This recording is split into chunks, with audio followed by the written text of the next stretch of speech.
This is Flynn, and one of the last ways I would use to assess any horse coming to a facility where I was would be a couple things. I would use a stethoscope to listen for a minute in the top left quadrant here for gut sounds or bowel sounds. They just sound like little bubbles. And you want to listen for the full minute because it can take a while to hear the sounds.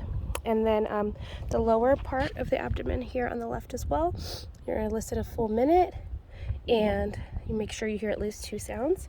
And the same thing on the right can also be a good way to determine where a horse is colicking in their gut.